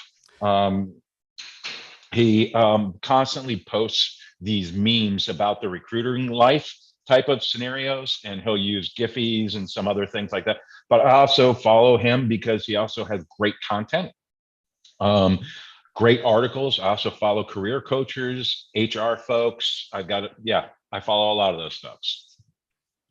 Derek, I understand you have something for the listeners today. Say again? I understand you have something for the listeners today.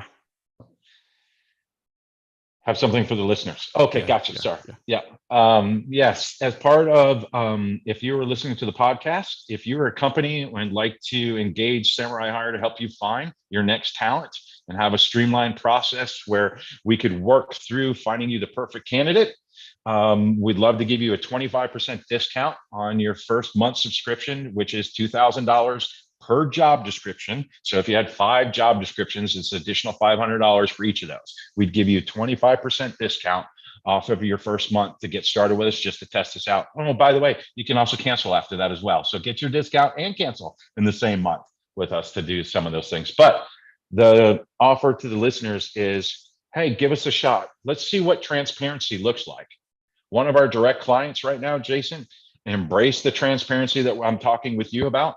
And it's probably one of the best experiences that I've ever seen in the recruiting realm, of just salaries out there, companies out there, process out there, interviews happening in a timely fashion, people being communicated with. It's amazing.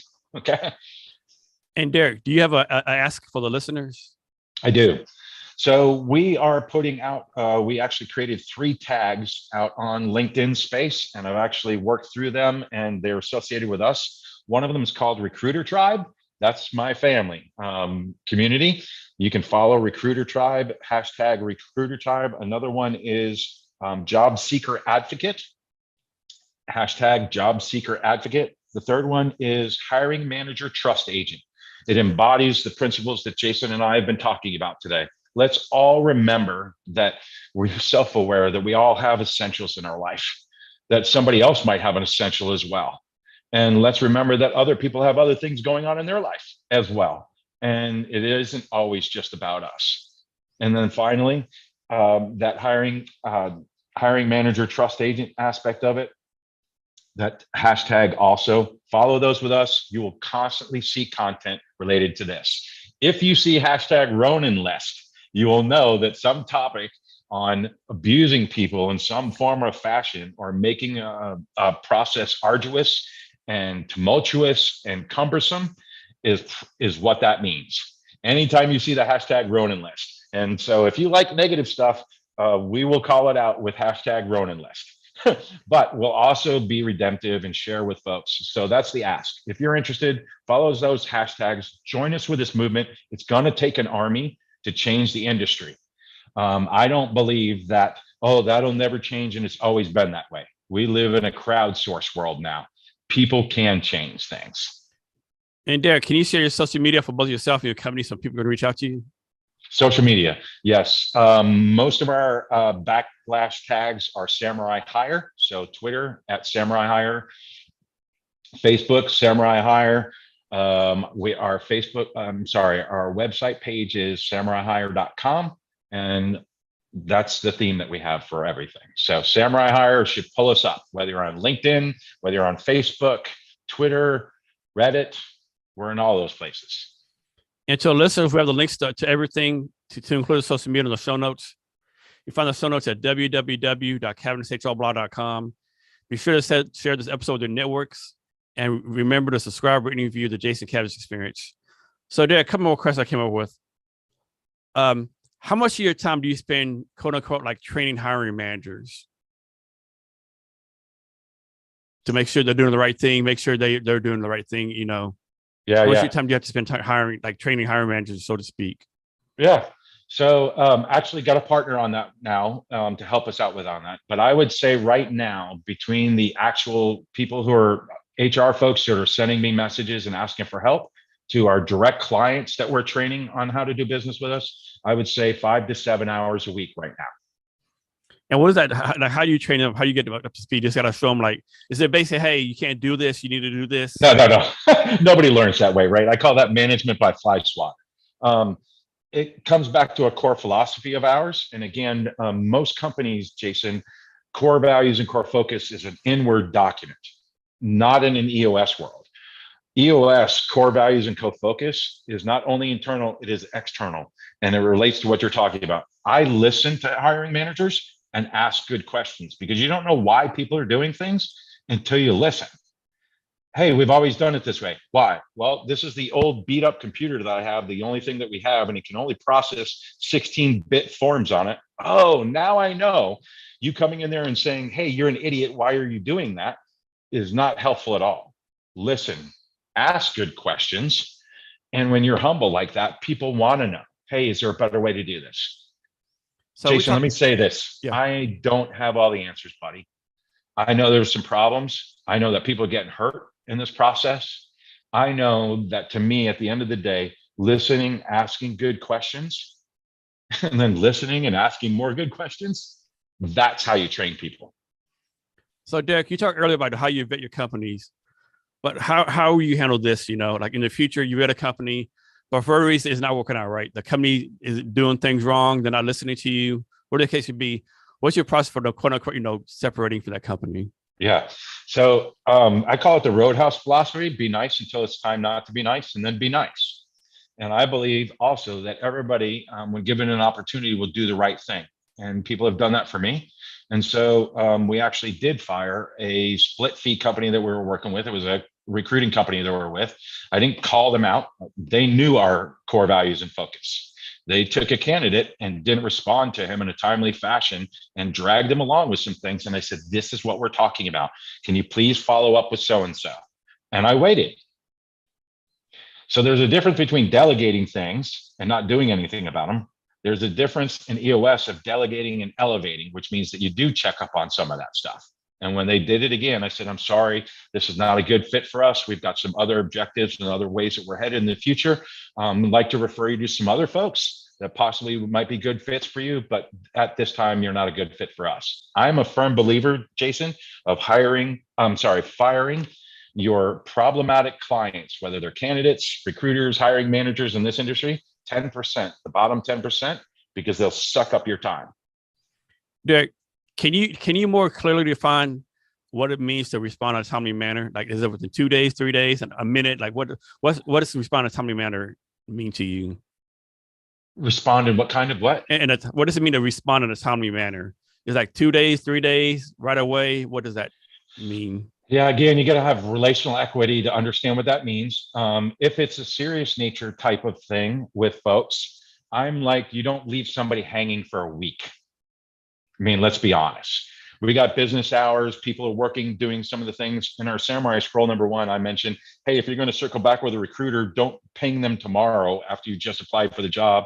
Wait a few days. You're laughing. They do it all the time to us. Okay. And there's like, hey, did you hear anything yet? And I'm like, and not only the email, they send a LinkedIn message, send you a Twitter DM. That's right.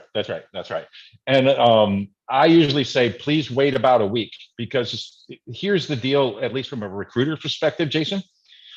I want you to get placed as much as everybody else, because they get paid when you do. And so believe me, I'm going to tell you if I find out something. So Derek, is there anything else that I asked you that I didn't, or anything else you want to talk about? Actually, there is. Jason, I want to thank you. I meant what I said earlier about our relationship. I don't know if it's an age thing or just getting beaten up by the world and I'm in a different place. I am very grateful for you, man. Thank you. I'm thankful for, not that you have me on a podcast, but we've been in each other's lives for since 2018 now? I think so, yeah. Yeah. And we've always shot straight with each other. We've always been honest with each other. We've been a lifeline relationship, authentic, accountable, generous, and vulnerable. I love you, brother, and I'm thankful. Love you too. Thank you. Derek, Can you give us any last minute advice or wisdom on anything you want to talk about?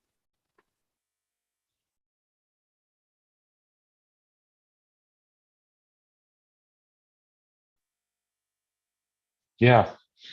There's a lot of brokenness in the world today. We were talking about recruiting, hiring managers, and the job seeker environment.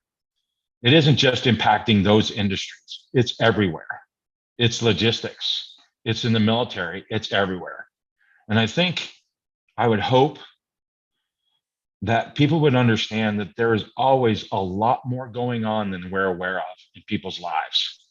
That what we assume is the presenting information, why somebody's doing something the way they are, you really don't know. You don't know. You didn't wear their shoes. You didn't go somewhere. And maybe I'm hypersensitive to that, Jason, because people have always questioned my motives because I'm a bold guy with a foot-shaped mouth and tend to be out in the front and all that type of stuff. And they can't wait to prove me wrong. But I've also seen people hurt by it. Yesterday, I met with a candidate who has a disability. And he was probably the most empathic EQ superhero guy I've ever met in a long time. And he blew me away. And if I would share one thing, it is you don't have all the data. Always listen, ask good questions, and be a little bit more other aware. And I imagine some things would change in a lot of our lives. That's my message, Jason. Derek, thanks for your time today. I really appreciate it. I love you, brother. I am thankful for you. And to our listeners, thank you for your time as well. And remember to